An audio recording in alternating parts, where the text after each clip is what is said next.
இந்த மாதிரி work out பண்ணி முடித்த பிறகு வந்து சாப்பிட்ணுன்னு சொல்லி ஆசைப்படுவோம். அதே டைமில் நல்லா ஹெல்த்தியாக டேஸ்டியாக நம்மளுக்கு பிடிச்ச ஒரு பிரேக்ஃபாஸ்ட் பண்ண போகிறோம்.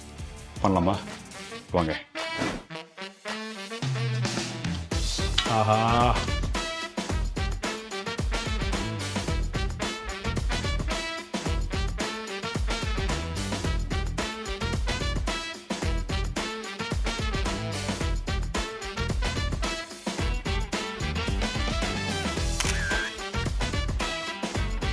இன்றைக்கி வந்து பார்த்திங்கன்னா கருப்பு உளுத்தம் பருப்பில் இட்லி பண்ண போகிறோம். அதுக்கப்புறம் இதை தொட்டு சாப்பிட்றதுக்கு ஒரு வேல்யூவான ஒரு பொடி பண்ண போகிறோம். இதுக்கு நம்ம என்ன பண்ணியிருக்கோன்னா, இந்த கருப்பு உளுத்தம் பருப்பை கிட்டத்தட்ட ஒரு 6 மணி நேரம் நல்லா ஊற வச்சு எடுத்து வச்சுருக்கோம். இங்கே பாருங்கள், நல்லா ஊறினா மாவு அரைக்கிறதுக்கு ஈஸியாக இருக்கும். இதை வீட்டில் இருக்கவங்க எல்லாருக்குமே தெரியும். அதே மாதிரி அரிசி பார்த்திங்கன்னா 2 விதமாக அரிசி போட்டிருக்கேன். சில பேர் ஒன்லி இட்லி அரிசி மட்டும் போட்டு பண்ணுவாங்க. ஆனால் நான் வீட்டில் இருக்க புழுங்கல் அரிசியும் போட்டிருக்கேன். இது நம்ம வீட்டு சைடு பக்கம் 1க்கு 1 போட்டு போடுவோம். ஸோ இதுவும் 6 மணி நேரம் நல்லா ஊற வச்சு வச்சுருக்கேன். இப்போ நான் என்ன பண்ணுறேன்னா, இந்த கருப்பு உளுத்தம் பருப்பும் அரிசி நல்லா வாஷ் பண்ணிட்டு அப்படியே அரைக்க போகிறேன்.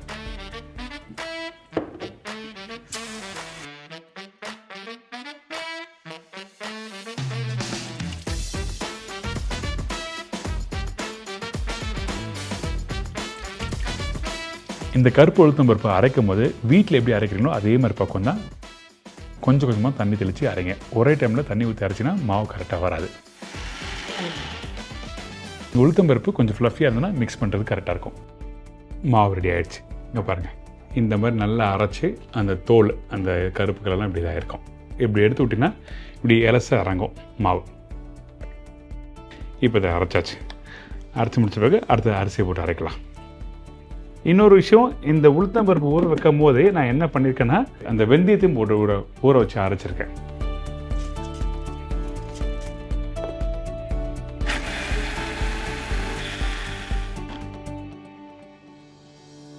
இந்த பக்கம் போதும்.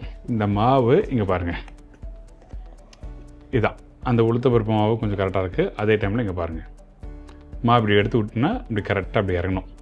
இந்த பக்கம் கரெக்டாக இருந்தால் தான் ஈஸியாக இருக்கும். தெரியுதா?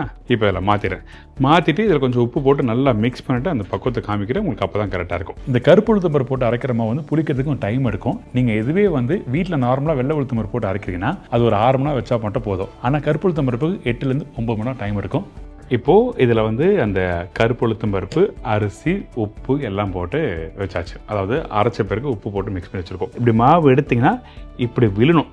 இதுதான் மாவோட பக்குவம். இதுதான் வெரி வெரி இம்பார்ட்டன்ட் இட்லி மாவு அரைக்கிறதுக்கு. சரிங்களா? இப்போ இதை அரைச்சாச்சு.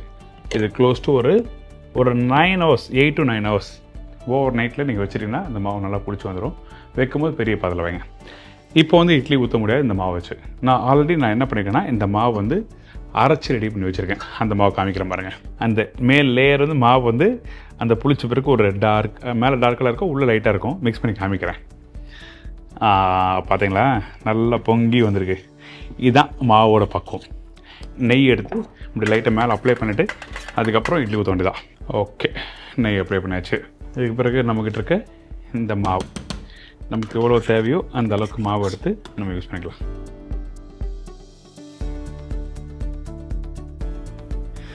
ஸோ எல்லா இட்லியும் ஊற்றியாச்சு.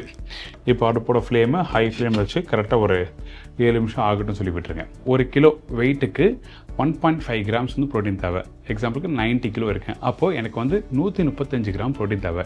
இப்போ 4 இட்லியும் 2 டேபிள் ஸ்பூனு பொடியும் சாப்பிட்டாவே எனக்கு 18 கிராம் ப்ரோட்டீன் வந்துச்சு. ஸோ இந்த மாதிரி டெய்லி நம்ம கால்குலேட் பண்ணி சாப்பிட்டா ரொம்ப நல்லாயிருக்கும். அதனால தான் இன்றைக்கி இந்த இட்லியும் பொடியும் பண்ணிகிட்ருக்கேன். சைட் பை சைடு பொடி ரெடி பண்ணலாம். பேன் தேவை, வாங்க. ஸோ அவ்வளோதான், பேன்லாம் எடுத்தாச்சு. டக்குன்னு கிச்சனில் கை கட்டுற மாதிரி பொருளாக இருந்ததுன்னா ஈஸியாக இருக்கும் வீட்டில் குக் பண்ணுறதுக்கு. ஓகே, இப்போ இந்த பொடி பண்ணுறல, அந்த பொடியில் என்னென்ன பொருள் போடுறேன்னு சொல்லிட்டு அதை பற்றி தெரிஞ்சுக்கலாம். அளவு மட்டும் இல்லை இந்த வாட்டி, எப்பவுமே அளவு மட்டும் தான் சொல்லுவோம். ஆனால் இந்த வாட்டி இந்த விதை எதுக்காக போடுறோம், இது எவ்வளோ போடுறோம், அதை சாப்பிட்டா நம்மளுக்கு என்ன கிடைக்கும். ஸோ அதனால் நம்ம திலோஷன் வந்திருக்காங்க நியூட்ரிஷன் AIWOலேருந்து. ஸோ அவங்கள உள்ள கூப்பிடலாம். ஸோ நீங்கள் சொன்ன மாதிரி கருப்பு உளுத்தம் பருப்பும் இட்லி பண்ணியாச்சு. இப்போது அந்த பொடி பண்ண போகிறேன். பண்ண ஆரம்பிக்கலாமா? இப்போ ஃபஸ்ட்டு வந்து இந்த பூசணிக்காய் விதை போடுறோம்.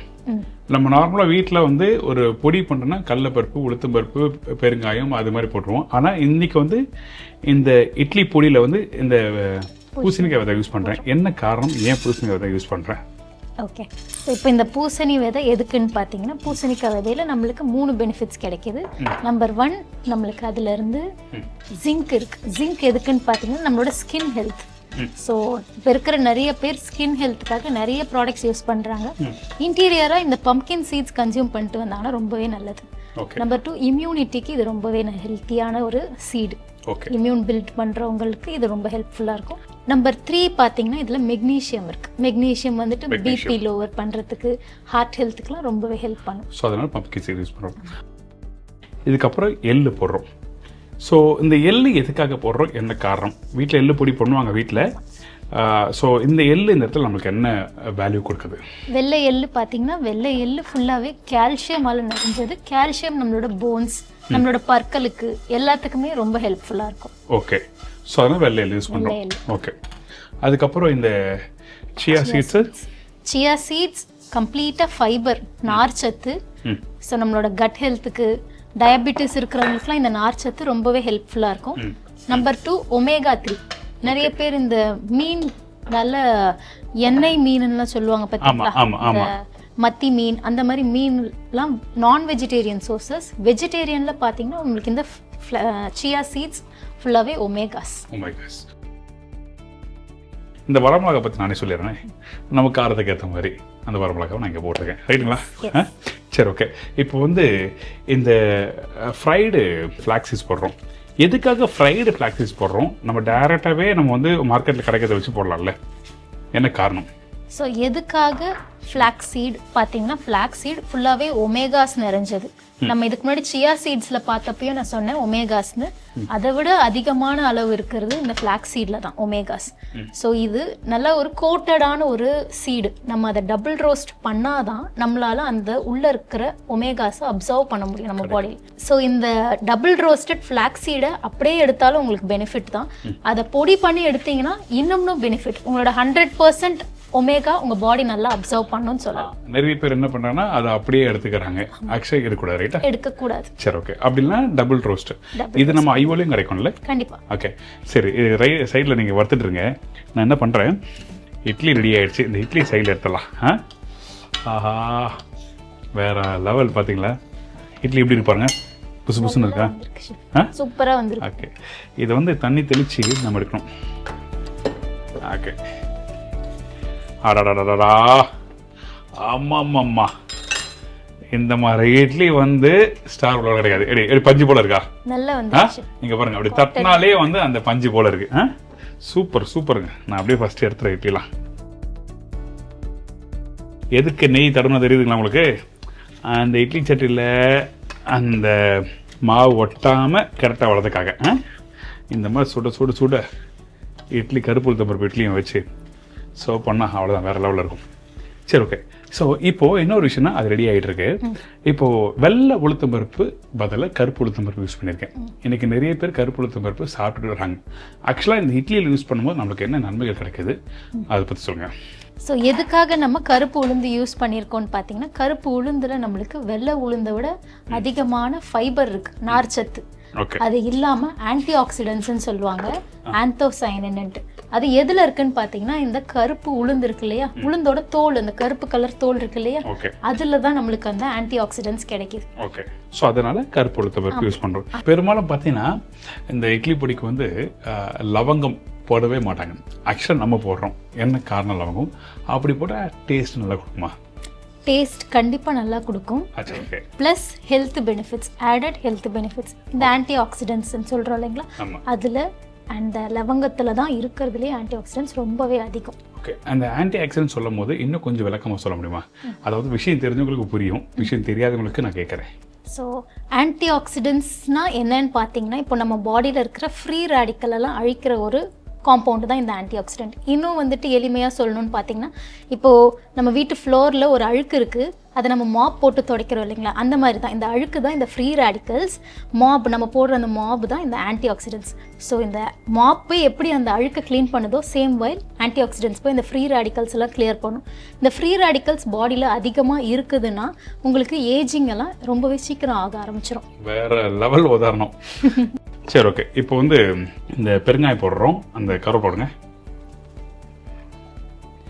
பெருங்காயம் சேர்க்கறதுக்கு காரணம் ஜீரணத்துக்கு, ஒரு சைடு வாசனைக்கு. ஓகே, ஜீரணம். ஏன்னா அரிசி சேர்த்துருக்கோம்.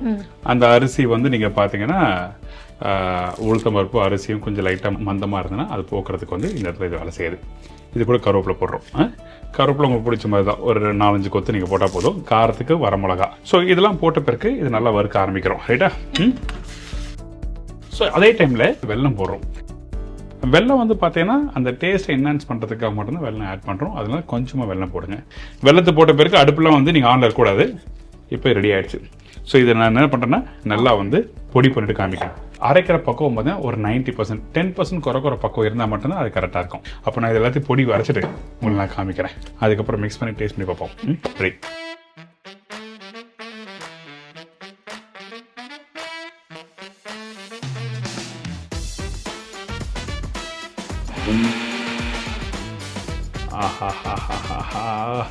பொடி ரெடி ஆயிடுச்சு. பிரமாதம். சரியான வாசம் வருதா உங்களுக்கு?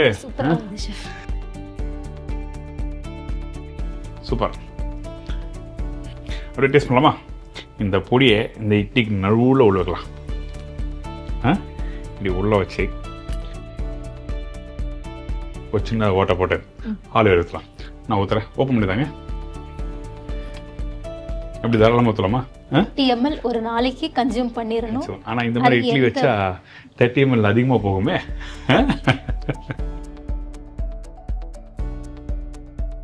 நான் முதல்ல எப்படின்னு டேஸ்ட் பார்த்துறேன்.